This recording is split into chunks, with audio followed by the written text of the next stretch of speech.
नमस्कार दोस्तों। देखिए अभी हमारा ये पार्ट 3 वीडियो है। इसमें आया है कि परागकोश का स्फुटन।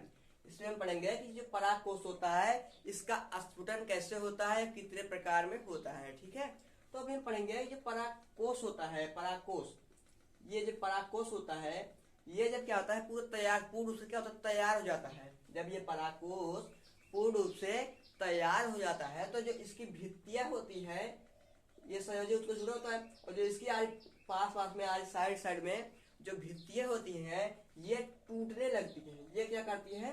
टूटने लगती हैं। जब ये भित्तियां टूटने लगती हैं तो ये अलग अलग हो जाती हैं। क्या होते हैं? इनकी कोशिकाएं अलग अलग हो जाती है, जिसे हम परागकोश का स्फुटन कहते हैं। ठीक है, तो जो हमारे अभी हम पार्ट 2 में देखे थे जो जब हम परागकोश को काटे थे उसमें 3 को लेयर पाए गए थे। पहले तो बाय, फिर दूसरा अंतर, तीसरा मध्य, और जो चौथा जो बीच में है टेपिटम। ठीक है, तो इसमें हम कहेंगे कि जो हमारा टेपिटम होता है और मध्य स्तर, टेपिटम और मध्य स्तर, ये दोनों क्या होता है, ये दोनों नष्ट हो जाते हैं, मतलब समाप्त हो जाते हैं। और हमारा बचता है क्या? अंतःपरत और बाह्य परत। जो अंतःपरत होता है वह जल को अवशोषण करता है। जब जल को ये अवशोषण करता है तो जब ये इसमें हानि हो जाएगी तो इसकी क्या करेंगे? ये सिकुड़ने लगेंगे। जो परागकोश होते हैं ये ऐसे सिकुड़ने लगेंगे। क्या? ऐसे सिकुड़ने लगेंगी। जब ये परागकोश सिकुड़ने लगेंगी तो इनकी जो कोशिकाएं होती हैं वो ऐसे ऐसे अलग अलग, क्या अलग अलग, ऐसे ऐसे अलग अलग होने लगेंगी। जब जब इनकी कोशिकाएं अलग अलग हो जाती है जिसको हम कहते क्या है?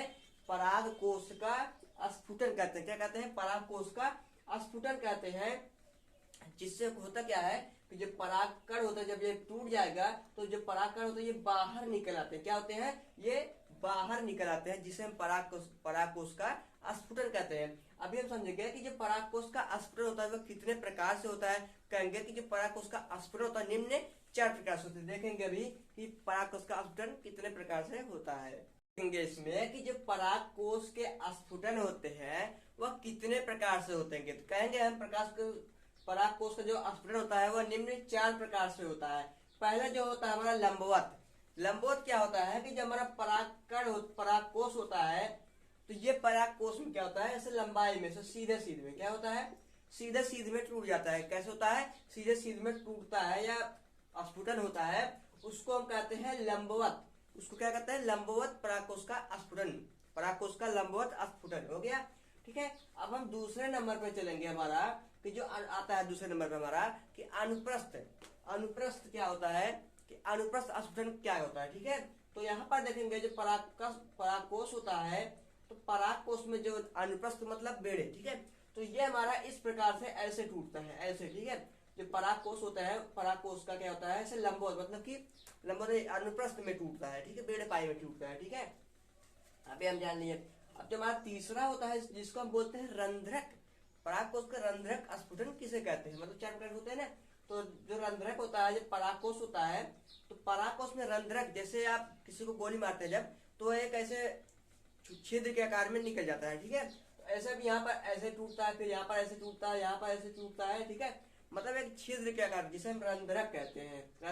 परागकोश का रंध्रक स्फुटन। ठीक है, अब देखेंगे जो हमारा चौथा वाला है जिसको हम बोलते हैं कपाटी। क्या बोलते हैं? कपाटी। परागकोश का कपाटी स्फुटन।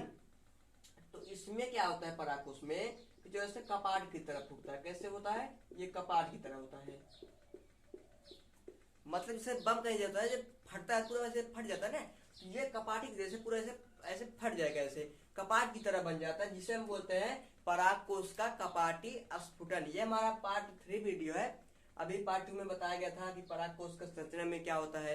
अब ये स्फुटन हो गया। अभी पार्ट 4 बना रहा हूँ, उसमें परागकण के बारे में है, परागकण क्या होता है। तो वीडियो को प्लेलिस्ट में जरूर देखिएगा। ठीक है, तो इसके बाद ये चलते हैं, ये हमारा परागकोश के स्फुटन के प्रकार ये समाप्त हुए।